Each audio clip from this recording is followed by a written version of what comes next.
Hello दोस्तों, जय हिंद। Welcome to exam scale. दोस्तों, मैं आप सभी के लिए एक बहुत ही शानदार वीडियो लेकर के आया हूं। जो मेंसुरेशन का क्वेश्चंस जो आ रहे हैं इस बार एग्जाम में पूछे जा रहे हैं, वो मैंने सारे इस वीडियो में रखे हैं। ठीक है, इसके साथ में मैं आपको मेंसुरेशन के जितने फार्मूले होते हैं इंपॉर्टेंट, वो सब कुछ याद करवाऊंगा। तो वीडियो को लास्ट तक देखिएगा आप लोग। ठीक है, लास्ट में मैंने क्वेश्चंस भी रखे हैं, जो क्वेश्चंस आपका एग्जाम में पूछा जा रहा है उस तरह के ही क्वेश्चन आ रहे हैं। तो उन क्वेश्चंस को भी आप जरूर देखिएगा और अटेम्प्ट करिएगा। ठीक है, उस टाइप के क्वेश्चन जितना हो सकेगा आप लोग अपने से सॉल्व करने की कोशिश करिएगा। ठीक है, तो आइए हम लोग बिना देरी के वीडियो को शुरू करते हैं। और मैं आपको आज मेंसुरेशन के फार्मूले जो इंपॉर्टेंट है उनको मैं याद करवा कर ही छोड़ूंगा। ठीक है, तो देखिएगा।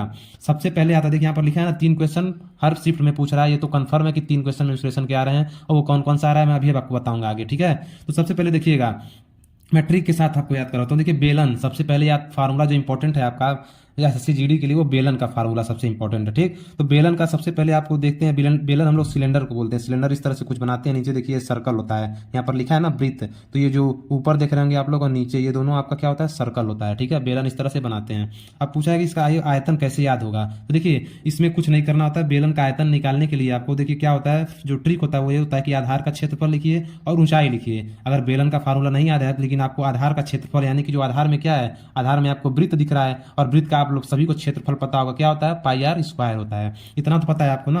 अब ये ना कहिएगा कि अब वृत्त का भी क्षेत्रफल हमको नहीं याद है। तो देखिए, बेलन का याद करने का तरीका हो गया, आधार का क्षेत्रफल कितना होता है, पाई आर स्क्वायर। अब ये आ गया इंटू, और ये ऊंचाई कितनी है, ऊंचाई आपकी मान लेते हैं, ये ऊंचाई आपकी क्या हो गई, एच हो गई। ठीक, तो यहाँ पर हम लोग लिख देंगे, क्या हो जाएगा, एच लिख देंगे यहाँ पर। तो यही आपका क्या हो गया, ये हो गया आपका बेलन का आयतन हो गया, सेंटीमीटर क्यूब में हो गया। तो पाई आर स्क्वायर एच, यही आपका क्या होता है, बेलन का आयतन होता है। तो देखिए कितना आसानी से याद हो गया। बस ये याद रखिए आप लोग, आधार का क्षेत्रफल इंटू ऊंचाई, इससे आप लोग जो है बेलन का फार्मूला निकाल लेंगे। इसी फार्मूले से बेलन का आयतन निकाल लेंगे, इसी से आप घन का आयतन निकाल लेंगे, इसी से आप घनाभ का आयतन निकाल लेंगे। ठीक, बाकी अभी हम आगे बताते रहेंगे। ठीक है, तो इतना हो गया। अब ये बेलन का फार्मूला हो गया। अब आइए आगे देखते हैं हम लोग वक्र पृष्ठ का क्षेत्रफल कैसे निकालते हैं। देखिएगा, वक्र पृष्ठ का क्षेत्रफल यानी कि सीएसए, कर्व सरफेस एरिया, ये भी एग्जाम में पूछता है। ज्यादातर तो यही पूछता है एग्जाम में। आयतन तो सबको पता होता है, लेकिन कर्व सरफेस एरिया ये एग्जाम में पूछता है अक्सर। ठीक, तो इसको निकालने का जो ट्रिक होता है वो नीचे हम लोग लिखते हैं, आधार का परिमाप, उसके साथ में मल्टीप्लाई करते हैं ऊंचाई का। तो आधार क्या है आपका, वृत्त है। सभी को पता है आधार, बेलन का आधार वृत्त होता है, इतना आप लोग दिमाग में बैठा लीजिएगा। ठीक है, तो बेलन का आधार वृत्त होता है, तो वृत्त का परिमाप कितना होता है, तो सभी को पता है 2 पाई आर होता है। वृत्त का आपका जो परिमाप देखिए यहाँ पर लिखा है ना, तो वृत्त का परिमाप 2 पाई आर हो गया, और ऊंचाई हो गई एच। तो आपका जो हो गया सी एस ए, यानी कि वक्र पृष्ठ का क्षेत्रफल कितना हो गया, 2 पाई आर एच हो गया। ये याद कर लीजिएगा। देखिए, 2 चीजें याद करवा दी आपको। अब तीसरा जो है बेलन का क्या है आपका, कुल पृष्ठ क्षेत्रफल। तो देखिएगा ये कैसे याद करेंगे। देखिए, बेलन का जो कुल पृष्ठ यानी कि टोटल सरफेस एरिया, ये कैसे निकालते हैं। देखिए, सीएसए जो आया है, और जो आपका 2 से मल्टीप्लाई करके हम लोग आधार का क्षेत्रफल लिख के दोनों को जोड़ देते हैं, तो आपका आ जाता है टीएसए। तो सीएसए कितना आया था, तो सीएसए आया था 2 पाई आर एच आया था। ठीक, इतना आया था। बाकी ये 2 हो गया, और आधार का क्षेत्रफल कितना होता है, पाई आर स्क्वायर। आधार क्या है आपका, वृत्त है, तो पाई आर स्क्वायर हो गया। अब यहाँ से हम लोग देखेंगे क्या क्या कॉमन है, तो 2 पाई आर कॉमन हो जाएगा यहाँ से। ठीक है, तो इधर एच हो गया और इधर में आर बच गया। तो ये आपका हो गया किसका फार्मूला, टीएसए, यानी कि कुल पृष्ठ का क्षेत्रफल। जो बेलन का कुल पृष्ठ का क्षेत्रफल होता है वो कितना होता है, 2 पाई आर ब्रैकेट में एच प्लस आर। तो ये क्वेश्चन आपका एक बन गया, तैयार हो गया। ठीक, अब आइए आगे चलते हैं, हम लोग शंकु को तैयार करते हैं। अब देखिए, शंकु आ गया है, तो ध्यान से देखिएगा। बेलन का फार्मूला याद हो गया आपको। अब आइए हम शंकु पे चलते हैं। तो देखिए, शंकु का कैसे निकालते हैं। तो शंकु देखिए दोस्तों, जो शंकु होता है उसको हम लोग 1/3 वॉल्यूम अगर निकालना होता है ना, आयतन, तो 1/3 आधार का क्षेत्रफल इंटू ऊंचाई करते हैं। बेलन में सिर्फ आधार का क्षेत्रफल ऊंचाई था, लेकिन शंकु में हम लोग 1/3 आधार का क्षेत्रफल इंटू ऊंचाई कर देते हैं। ठीक है, क्योंकि जो आपका शंकु होता है वो पिरामिड होता है, और ठीक है, और जो बेलन है आपका वो प्रिज्म है एक प्रकार का। ठीक, तो इतना ध्यान में रखिएगा आप लोग। ठीक है, यहाँ पे देखिए 1/3 इसको कर देंगे। और देखिए, शंकु का भी आधार क्या होता है, शंकु का आधार देख रहे होंगे आप लोग, सर्कल ही होता है। ठीक है, तो शंकु का भी आधार क्या हो गया, सर्कल हो गया। तो सर्कल यानी कि वृत्त, और वृत्त का क्षेत्रफल क्या होता है, पाई आर स्क्वायर, और ऊंचाई होती है एच, यानी कि क्या हो गया 1/3 पाई आर स्क्वायर एच। बस सिंपल है, आयतन निकल गया आपका शंकु का। ठीक, अब आइए देखते हैं हम लोग सीएसए निकालते हैं इसका। तो सीएसए में क्या करते हैं, 1/2 आधार का परिमाप इंटू ऊंचाई, सब कुछ वही रहेगा, यहाँ पर 1/2 आ जाएगा। तो 1/2 आधार का परिमाप यानी कि वृत्त का परिमाप। वृत्त का परिमाप कितना होता है, 2 पाई आर, और ऊंचाई हो गई एच। ठीक, तो देखिए शंकु में लेकिन ये ऐसे नहीं होता है। यहाँ पर जो आपका ये एच की वैल्यू ये गलत हो जाती है, यहाँ पर ये वाला फार्मूला जो है आपका काम नहीं करता है यहाँ पर शंकु में। ठीक है, तो इसको आप लोग ध्यान दीजिएगा। यहाँ पर जो आपका वक्र पृष्ठ का क्षेत्रफल हो जाएगा वो कितना हो जाएगा, सीएसए जो होता है वो पाई आर एल हो जाता है। ठीक है, तो ये ध्यान रखिएगा, सीएसए होता है यहाँ पे वो पाई आर एल होता है। ठीक है, इसको याद रखिएगा। अब आप लोग पूछेंगे कि यहाँ पर एल क्या है, तो बता दो, यहाँ पर जो एल हो जाएगा आपका वो अंडर रूट क्या होता है, एल की वैल्यू बता दें आपको, under root H square plus R square, ये आपकी एल की वैल्यू होती है। ठीक, और जो आपका सी एस सी होता है वो पाई आर एल होता है। इस पर भी क्वेश्चन अभी हम आपको आगे करवाएंगे, तो ध्यान रखिएगा आपका। देखिए शंकु का आयतन आ गया 1/3 पाई आर स्क्वायर एच, और वक्र पृष्ठ का क्षेत्रफल हो गया पाई आर एल, आर आपकी त्रिज्या हो गई, और एल आपका जो है वो तिर्यक ऊंचाई होती है। तिर्यक ऊंचाई देख रहे हैं ना, ये तिर्यक जो आया तिरछा वाला। ठीक, तो एल की वैल्यू कितनी होती है, एच स्क्वायर अंडर रूट में प्लस आर स्क्वायर। अभी इनको करके निकालेंगे तो एल की वैल्यू आ जाती है। ठीक है, तो ये भी कभी कोई क्वेश्चन पूछ लेता है कि एल की वैल्यू बताइए। अब आइए आगे चलते हैं। अब देखिएगा आगे, देखिए बेलन आपने देख लिया, शंकु का भी आपने आयतन पढ़ लिया। आयतन कितना होता है 1/3 पाई आर स्क्वायर एच। ठीक है, शंकु का जो वक्र पृष्ठ का क्षेत्रफल यानी कि सी एस ए जो होता है, कर्व सरफेस एरिया, वो होता है पाई आर एल। एल क्या है आपका under root R square plus H square. ठीक है, अब भाई यहाँ पर देखते हैं हम लोग टी एस ए यानी कि टोटल सरफेस एरिया निकालते हैं। तो सी एस ए जो निकलेंगे यहाँ पे, सी एस ए प्लस आधार का क्षेत्रफल को जोड़ने पे हमारा क्या आ जाता है, टी एस ए आ जाता है। तो सी एस ए कितना आया था, पाई आर एल आया था। ठीक है, उसके बाद आधार का क्षेत्रफल क्या होता है, तो आधार आपका क्या है, शंकु का आधार वृत्त होता है, और वृत्त का क्षेत्रफल क्या होता है, पाई आर स्क्वायर होता है। यहाँ से पाई और आर बाहर हो जाएगा, तो ब्रैकेट में एल प्लस आर हो जाएगा। ये आपका क्या होता है, शंकु के जो है कुल पृष्ठीय क्षेत्रफल होता है। तो इस पे भी क्वेश्चन सारे बहुत सारे बनते हैं दोस्तों, तो इसे भी ध्यान में रखिएगा आप लोग। ठीक, अब आइए हम लोग बात गोले की करते हैं। तो ध्यान दीजिएगा गोले का क्या होता है। देखिए दो चीजें आपने पढ़ लिया, जो ये तीन चीजें इंपॉर्टेंट है। जो मेंसुरेशन होता है इसमें आपका बेलन, शंकु और गोला, यही क्वेश्चन पूछता है इसी से।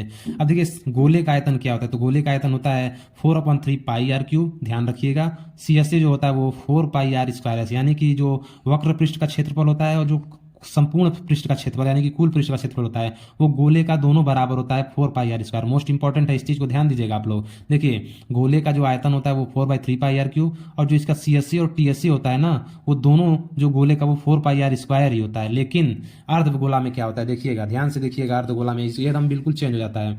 तो अर्धगोला जो होता है, गोला तो देख लिया हो आपने बोले, तो गोले में तो हो गया। देखिए आयतन क्या होता है अर्धगोले का, तो देखिए 2/3 हो जाएगा pi r cube. C S A देखिए अलग आ गया, इसका कितना होता है सी एस ए, यानी कि curve surface area 2 pi R square, और टी एस ए जो टोटल सरफेस एरिया होता है वो आपका होता है 3 पाई आर स्क्वायर। गोले में ये दोनों बराबर थे, लेकिन यहाँ पर देखिए ये अलग हो गए हैं। तो इस पर भी क्वेश्चन बनता है, इस चीज को आप लोग नोट करिएगा, क्वेश्चन बनता है 100%। देखिएगा किसी न किसी शिफ्ट में जरूर आएगा इन पे क्वेश्चन। ठीक है, अब आइए आगे चलते हैं, हम लोग क्वेश्चन को देखते हैं। इससे पहले मैं आपको कुछ और फार्मूले जो है इंपॉर्टेंट बता देता हूँ, तो ध्यान दीजिएगा कहाँ से क्वेश्चन और जो है मेंसुरेशन से बन सकता है। तो देखिएगा आप लोग, तो बता दूंगा आपको। देखिए एक चीज आप लोग जो है 2D का कुछ फार्मूला है उसको मैं बता दे रहा हूँ आपको। तो जो एक फार्मूला होता है समलंब है, समलंब त्रिभुज आपने नाम सुना होगा। ठीक है, तो इसको फार्मूले को भी आप लोगों ने नोट कर लीजिएगा। जो समलंब त्रिभुज होता है, इसका क्षेत्रफल निकालने का जो फार्मूला होता है दोस्तों, वो होता है 1/2 a plus B into H. इस चीज को आप लोग नोट कर लीजिएगा, समलंब से भी क्वेश्चन बन सकता है। ठीक है, a प्लस बी आपकी भुजा हो जाएगी दोनों, और एच आपका ऊंचाई हो जाता है। ठीक, उसके बाद जो दूसरा पूछ सकता है आपका 2D से,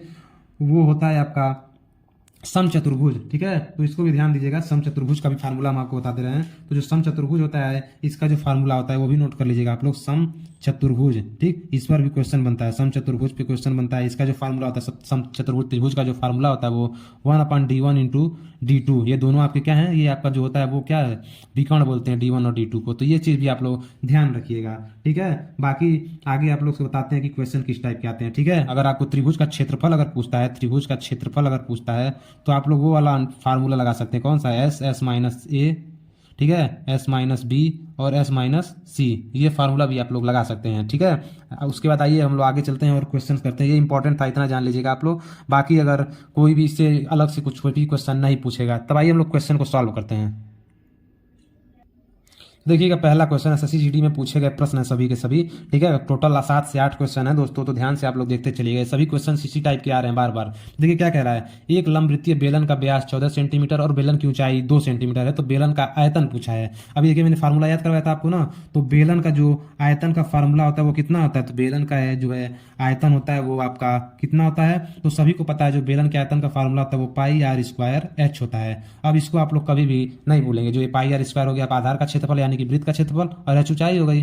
ठीक, तो देखिए अब यहाँ पे वैल्यू हम लोग पुट करते हैं, तो पाई की वैल्यू कितनी होती है 22/7 होती है। ये बात आप लोग ध्यान दीजिएगा, पाई की वैल्यू कितनी होती है 22/7। आर कितना दिया हुआ है, तो देखिए यहाँ पर व्यास दिया हुआ है, और जो व्यास होता है वो त्रिज्या का कितना होता है, व्यास का आधा क्या होता है त्रिज्या हो जाती है। तो व्यास 14 है, तो इसकी आधी कितनी हो जाएगी 7, यानी कि 7 आपकी त्रिज्या हो गई, और आर 2 बार है तो यहाँ पर 2 बार 7 लिखेंगे।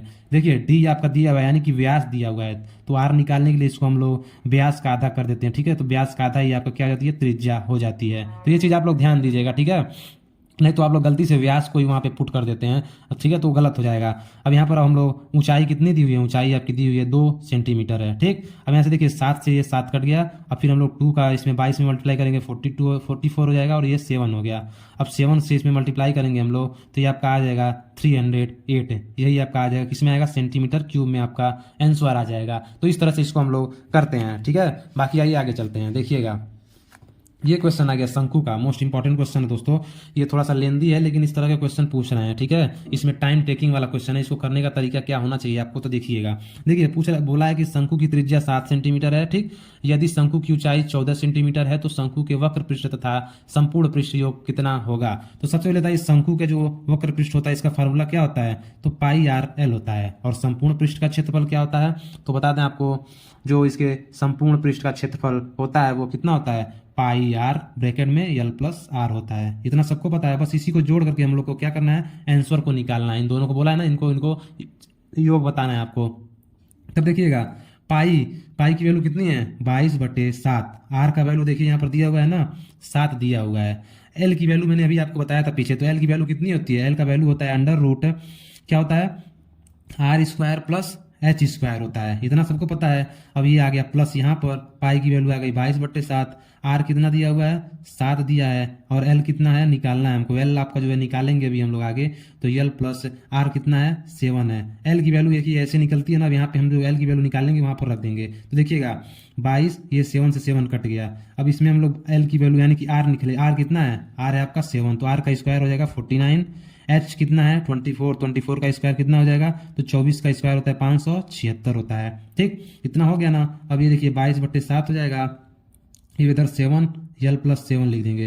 अब यहाँ देखिए 22 इंटू इसको हम लोग जोड़ेंगे तो आ जाएगा 625, और 625 का जो वर्गमूल होता है वो कितना होता है, 25 होता है। प्लस अब इनको करेंगे 22/7 इंटू 7, देखिए यल की वैल्यू कितनी आई है, 25 आई हुई है, तो यहाँ पर भी हम लोग उसको पुट कर देंगे, तो ये 25 हो गया प्लस 7 हो गया। तब इधर 22 गुणे 25 हो गया, प्लस ये 7 से 7 कट गया, 22 इंटू ये आ गया आपका कितना 32। अब इन दोनों को हम लोग सॉल्व करते हैं तो जो है इसको मल्टीप्लाई करने पे कितना आ जाएगा आपका 550 आ जाता है, और इन दोनों का मल्टीप्लाई करने पे आएगा आपका 704 आ जाएगा, ठीक। अब इसको हम लोग सॉल्व कर लेते हैं तो 4 हो जाएगा, ये 5 हो जाएगा, और ये 12 हो जाएगा। तो यही आपका आंसर इसका आएगा, ठीक है। तो ध्यान दीजिएगा आपका आंसर कितना आ गया, ये जोड़ने पे आ गया है। तो इस टाइप के भी क्वेश्चन आते हैं। अब आगे चलते हैं, मोस्ट इंपॉर्टेंट क्वेश्चन देखते हैं। देखिएगा अब अगला क्वेश्चन है, कुछ इस तरह से भी क्वेश्चन पूछ सकता है कि बोल देगा कि एक बेलन का जो त्रिज्या है और ऊंचाई का अनुपात कितना है, 4 और 7 दिया हुआ है, और आयतन आपका है 2816 है, ठीक। तो इसकी त्रिज्या आपको बतानी है, अनुपात में दे करके पूछ लेता है, ठीक। तो ध्यान दीजिएगा कैसे करेंगे इसको, तो बताइएगा। देखिए ये त्रिज्या हो गई और ऊंचाई हो गई, इसका अनुपात कितना है, 4 और 7 है, ठीक। अब आयतन देखिए दिया हुआ है, आयतन जो है बेलन का आयतन कितना होता है, तो वॉल्यूम जो होता है बेलन का वो कितना होता है, पाई आर स्क्वायर एच होता है, सभी को पता है, ठीक। और वॉल्यूम दिया हुआ है यहाँ पर ना 2816, तो इधर हम लोग लिख लेंगे 2816 बराबर में ये 22/7 हो जाएगा। आर देखिए कैसे निकालेंगे, देखिए कोई भी अनुपात में होता है तो हम लोग एक वेरिएबल उसके साथ में मान लेते हैं एक्स है, ठीक। तो इसको हम लोग 4x मान लेंगे जो त्रिज्या है, और ऊंचाई मान लेंगे 7x है। तो यहाँ पर हम लोग त्रिज्या रखते हैं, त्रिज्या कितनी है 4x, इसको 2 बार लिखेंगे क्योंकि आर स्क्वायर है, ठीक। और ऊंचाई भी लिख देंगे 7x, ठीक। 7 से ये 7 कट गया, ठीक है। उसके बाद आपको देखते हैं, देखिए इसको हम लोग काटते हैं किससे, 4 से इसको काटते हैं, तो 4 से देखिए कितनी बार में जाएगा, 704 बार में जाएगा। फिर इसको इससे काट देंगे हम लोग तो 176 में जाएगा, ठीक है। अब बचा आपका 22, ठीक। 22 से 176 कितनी बार में जाता है, 8 बार में जाता है। और देखिए यहाँ पर 3x दिख रहे होंगे आपको, तो 3x मतलब कि x क्यूब हो गया, और ये 22 से 176 डिवाइड करेंगे तो 8 आ गया। 8 किसका क्यूब होता है, तो 2 का क्यूब होता है। देखिए x बराबर 2 आ गया ना। अब हम लोग इसको देखिए यहाँ पर वैल्यू पुट करते हैं, तो ऊंचाई निकालेंगे तो 2 से मल्टीप्लाई करेंगे तो ये हो गया 14, और त्रिज्या जो है आपकी यहाँ पर 2 से मल्टीप्लाई करेंगे तो 8। तो यही पूछा है आपका, यानी कि 8 जो है आपका वो त्रिज्या हो जाएगी, यही आपका आंसर हो जाएगा। इसी तरह से इसको हम लोग करते हैं, ठीक। अब आइए आगे चलते हैं। अब ये देखिएगा इस तरह से क्वेश्चन आता है आपका, ये आपका हो गया किसका क्वेश्चन है, ये आपका घनाभ का क्वेश्चन है। तो ध्यान दीजिएगा, घनाभ का जो विकर्ण होता है उसका क्या फार्मूला होता है, तो घनाभ के अगर विकर्ण निकाला जाएगा तो उसका जो फार्मूला होता है दोस्तों वो होता है अंडर रूट में L square plus B square plus H square. ये लंबाई हो गई, बी चौड़ाई, और एच ऊंचाई हो गई। यही घनाभ का विकर्ण निकालने का फार्मूला होता है। घनाभ आप लोगों ने बनाया ही होगा दोस्तों, ऐसे करके बनाते हैं ना, तो बनाया ही होगा आप लोगों ने, देखिएगा ये आपका हो गया ना।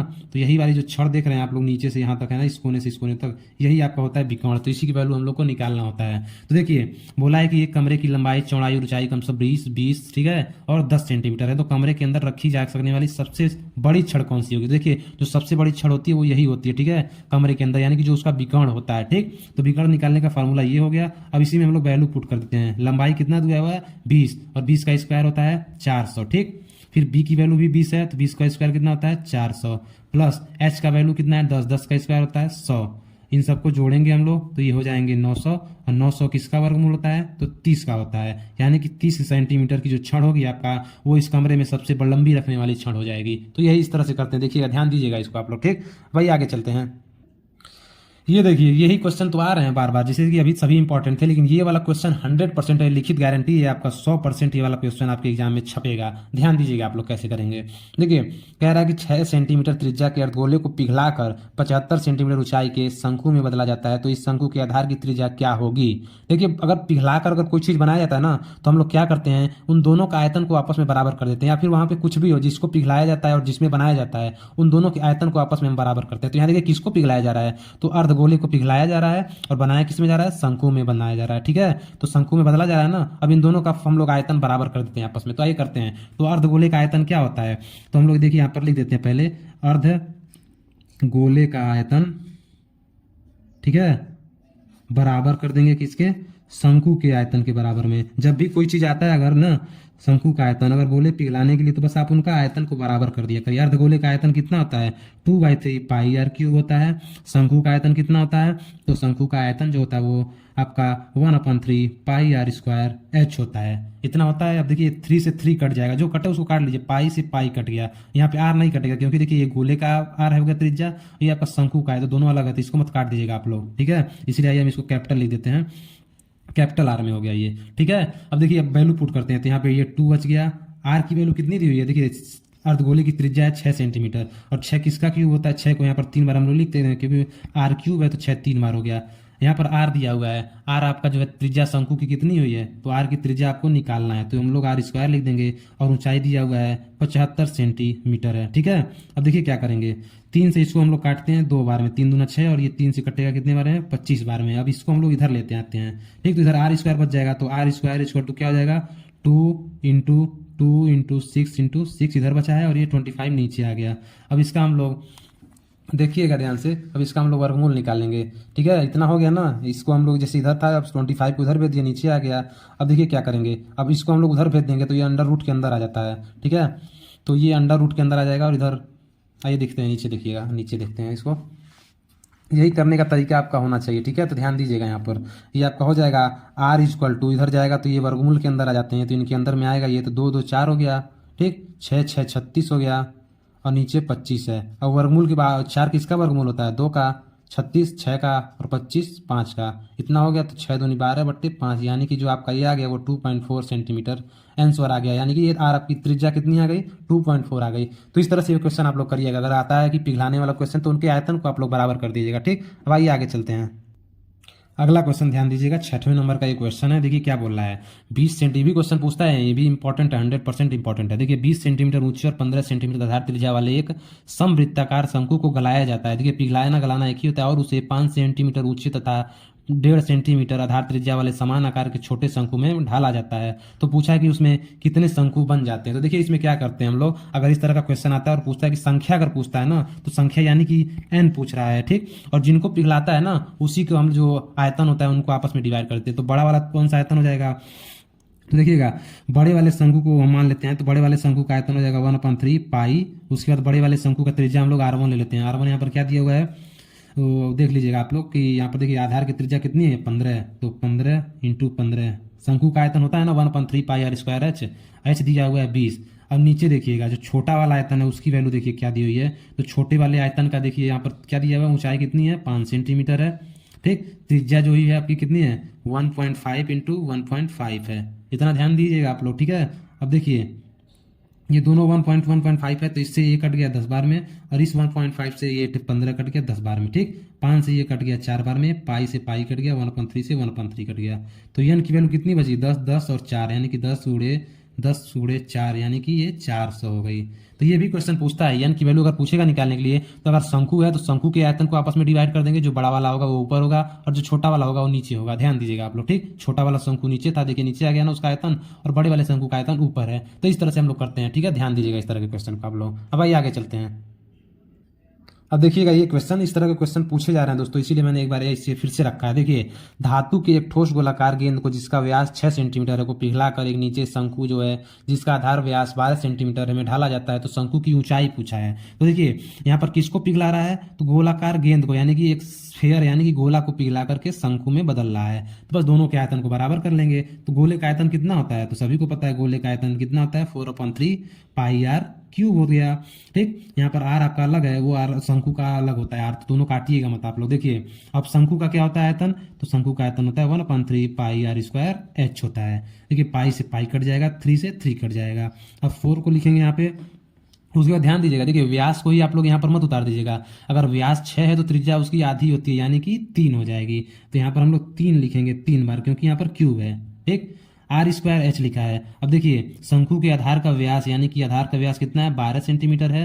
तो इसका हम लोग आधा कर देंगे। तो आधा जब करेंगे तो ये 6 हो जाएगा। तो 6 को यहाँ पर 2 बार लिखेंगे, क्योंकि आर स्क्वायर है, ठीक। ऊंचाई आपको निकालना है। देखिए 3 से ये 2 बार में कट गया, इस 3 से ये 2 बार में कट गया, 2 दूनी 4 और ये दोनों से ये 4 कट गया।